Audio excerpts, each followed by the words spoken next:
Dela, deixinho, dela.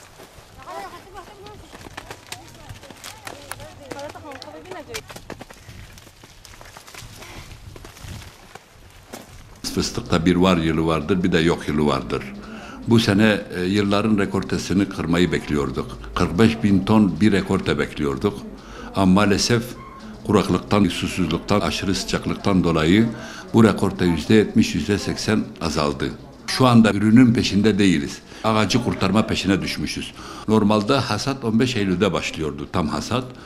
Bu sene 1 Ağustos'tan başlamıştır. Yani 45 gün öncesine alınmış. Aslında hasat buna denilmez. Ağacı kurtarma bir operasyonu yaptık biz şu anda. Üreticiler çok mağdurdur. İnanınız ki 3 yıla kadar ben bir ürün beklemiyorum. Bir ağaç kalmadı yani. Ağaç öldü. Yani 3 yıla kadar toparlanırsa şükretmemiz lazımdır. Daha beteri de gelebilir. Çünkü tedbir yoktur. 6 tane barajımız var Siirt'te. Sulanacak bir ağacımız yoktur. Siirt için büyük bir sorundur. Şu anda gidip barajdan su çekmeye kalkan vatandaş o sudan da çekemez. Şu anda orada bir tane siz 100 kilo su alamazsın şu barajlardan.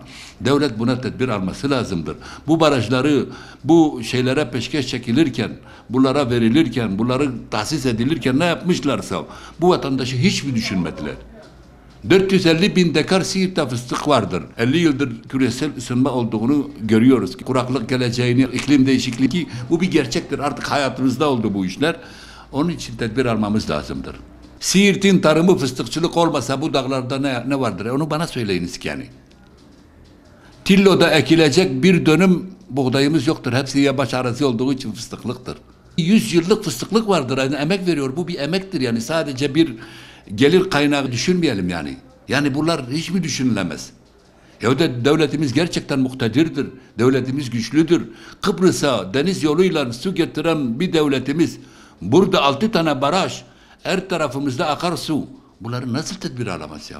Harran Üniversitesi'nde bir fıstık konferansı oldu. Orada İranlılar da vardır. İranlılar diyordu Harran'da bize arazi satılsa biz ona Van'dan su getireceğiz.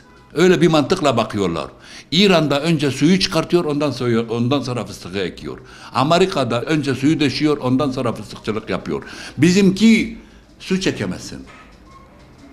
Devlet su işlerinden müsaade alamıyoruz. Kendi akarsularımızdan su çekeceğiz Allah rızası için. Zaten fıstıkçılığa da o kadar su gerekmiyor. Yılda 3 kere sulasak yeterlidir. Kendini kurtarıyor. Zaten kuraklık ağacıdır. Ama bizimki kuraklık değildir. Hiç yoktur yani. Geçen yıl yağışlar 600 kiloyken bu sene 200 kilo yağış gelmiş. Gelelim Tarsim'e. Şimdi devlet bir tarım sigortası yapmış. Güzel bir şeydir. Ben kendim Tarsim yaptım. 12 yıl sonradan paramı aldım. Dolu vurmasına rağmen mahkeme yoluyla para alacaksam ben nasıl bir kere daha Tarsim yaparım? 12 yıl sonra kuraklığı kapsamıyor. Ne koymuş sigortanın içinde? Araba çarpmasın. Ya benim o dağda araba niye çarpsın o fıstıklara? Onu koyuyor ama kuraklığı koymuyor. Onu koyuyor, güneş yanıklığı koymuyor. Araba çarpmasını koyuyor, yerleri kapıyor. Ben şu anda Fıstık Üreticiler Birliği Başkanı olarak çiftçiye nasıl söyleyeyim ki git Tarsim yap, devlet sana zararını karşılasın. Ülke genelinde ciddi bir don olayı oldu, bir afet oldu. Tarım Bakanlığı sigortası olanı ödedi. Sigortasının olmayanı da havuzdan ödeyeceğini devletimiz bunu yaptı. Ama bizimki ne yapıyor?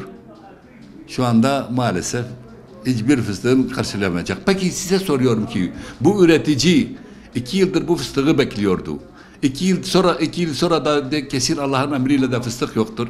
4 yıl hiç geliri olmayan bu kadar ciddi bir masraflarla karşı karşıya bu üreticimiz nasıl dayansın? Nasıl idare etsin? Nasıl üretim olsun? Murat Bey, bir ülkede üretim biterse ne yapabiliriz ki? İthal edeceğiz, fıstık ithal edeceğiz. Dünyada 3.'yüz. Ama ithal duruma geleceğiz. Tedbir yok.